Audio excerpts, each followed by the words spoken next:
Today, let's dive into a really simple but honestly a really powerful story. It's all about a young girl named Amina, and it's a story about the choices we make, about character, and about one single piece of advice that kind of lights up her whole world. See, it all kicks off with these words from Amina's mom, and this one sentence, it becomes her North Star, her moral compass. She keeps this idea right here, close to our heart, and as we're about to see, it guides her through pretty much everything. All right, so let's properly meet Amina. Just picture a little girl with this huge, bright smile living in a cozy little house. But the thing that really makes her, well, her, is that she has a heart that just loves the truth. For Amina, being honest isn't just some rule you have to follow, it's really a part of who she is. Of course, it's easy to have principles when everything's going smoothly, right? The real test, that's when things get a little tricky. And for Amina, that test shows up as a simple accident in the kitchen. A moment that's going to put her whole commitment to honesty to the test.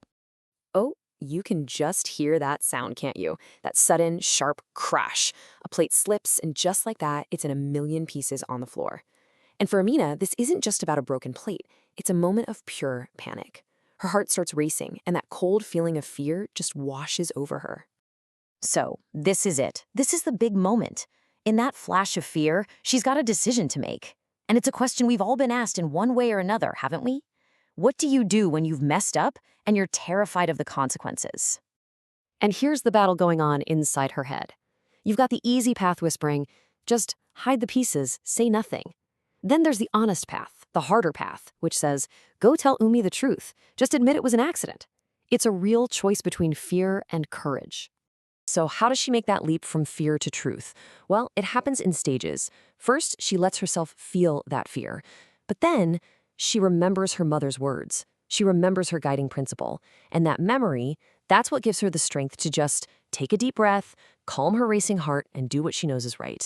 And this is what comes next. She walks up to her mother, and in this soft but clear voice, she just owns it. No excuses, no blaming anything else. She just speaks the truth. Plain and simple. So, the big question, does she get into trouble? Nope, not at all. In fact, what she gets for being honest is so much better than anything she could have gotten by lying. She gets a gentle smile, a warm hug. Her mom isn't upset about the broken plate. She's proud of her daughter's incredible integrity. And that feeling, that's the real reward. But honesty isn't just about fessing up when you're scared. It's also about resisting temptation when no one's looking. So Amina's next test, it doesn't come from a crash, but from something she finds at school. And there it is, a shiny, brand new pencil, just lying there on the ground. It's pretty, it sparkles, and for a second, she really, really wants it. This is a totally different kind of test. And that internal debate starts all over again.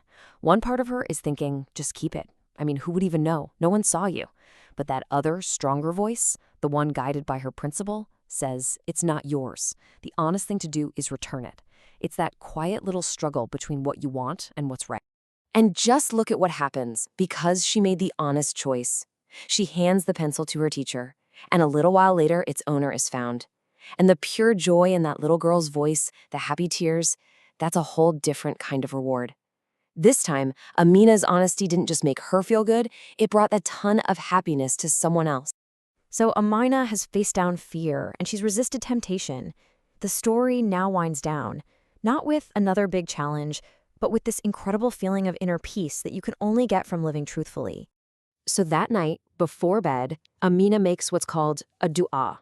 Now, for anyone who might not know, a dua in Islam is a really personal prayer. It's like having a direct, quiet conversation with God, a moment to reflect and ask for guidance. And this is her simple prayer. It's so short, but there's so much power in it. She's not just patting herself on the back. She's actively asking for help to stay on this path, to keep being a truthful person. She's building her character from the inside out. And this right here is the core lesson. The story shows us that being honest isn't supposed to be a heavy burden. It's what brings you peace. It's what lets Amina go to sleep with a clear conscience and a happy heart. That light they talk about, it's that feeling of knowing you did the right thing. And that brings us right to the end. Amina's story, for all its simplicity, leaves us with a really important question for ourselves. Her tests were small, everyday things, a broken plate, a lost pencil. So, what about us? In our own lives, with the little choices we face every single day, what's one small truth we can choose to honor today?